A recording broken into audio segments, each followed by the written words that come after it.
नमस्कार।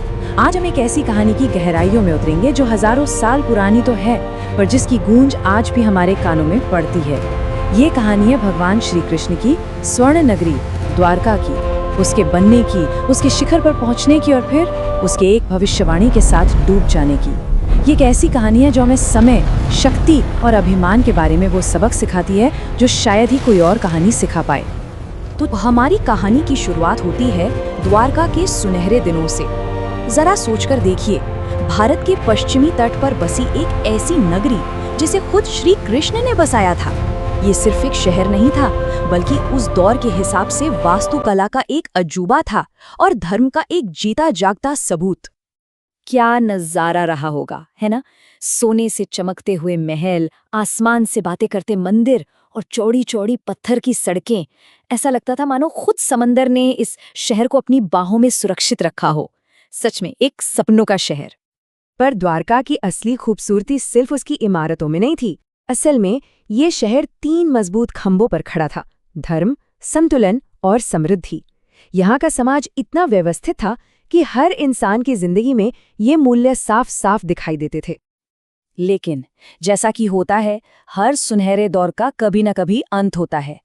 अब कहानी का रुख महाभारत के युद्ध के ठीक बाद के समय की ओर मुड़ता है। कुरुक्षेत्र का मैदान लाशों से भरा था। जीत तो मिली, लेकिन अपने साथ एक गहरा मातम भी लाई। और उसी मातम के अंधेरे में छिपे थे द्वारका के पतन के पहले बीज। सोचिए, एक माँ का दर्द जिसके 100 के 100 बेटे युद्ध में मारे गए हों। गांधारी का सारा दुख और गुस्सा एक भयानक श्राप बनकर निकला जो उन्होंने सीधे श्री कृष्ण को दिया।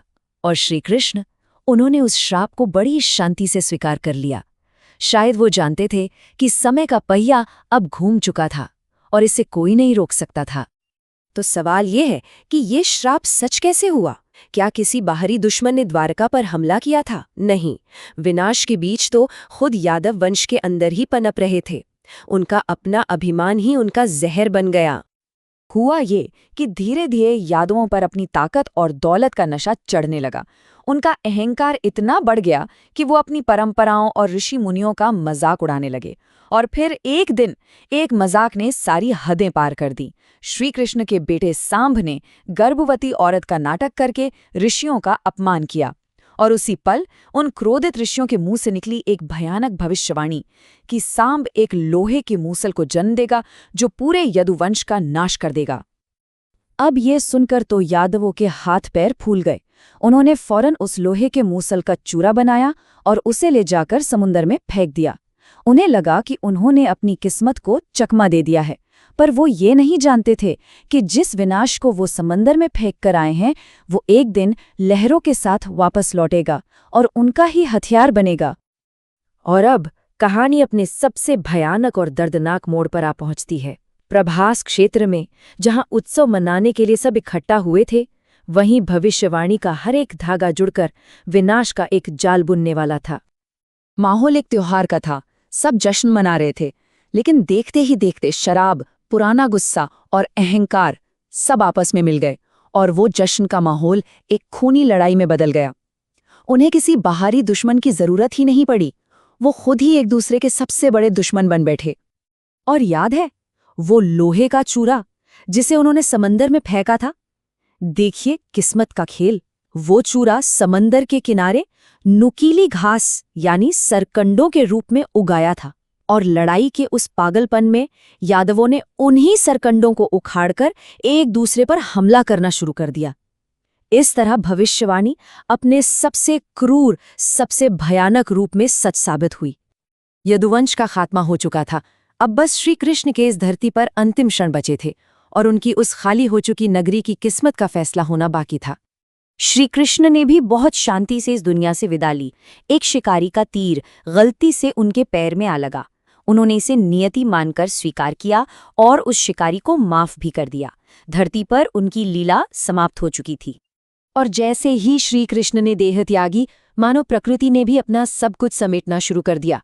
वो समंदर जो कल तक द्वारका का रक्षक था, अब अपनी सीमाएं लांघ चुका था। एक के बाद एक विशाल लहरें उठीं और सोने के महलों और मंदिरों को अपनी गोद में समाने लगी, जब तक कि वो पूरी की पूरी स्वर्ण नगरी समंदर की गहराइयों में कहीं खो नहीं गई। तो अब जब वो शहर सिर्फ पानी के नीचे दबे कुछ खंडरों में बाकी है, तो चलिए एक पल रुककर सोचते हैं कि ये पूरी कहानी, ये महाकाव्य हमें सिखाता क्या है। तो द्वारका के उन डूबे हुए खंडरों से हम क्या सीखते हैं? पहली और सबसे बड़ी बात कि ताकत कभी हमेशा के लिए नहीं होती। दूसरी कि अहंकार का अंत हमेशा विनाश ही होता है।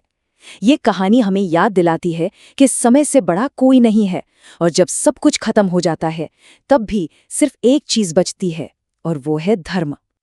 तो आखिर में ये कहानी हमें एक बहुत गहरे सवाल पर लाकर खड़ा कर देती है।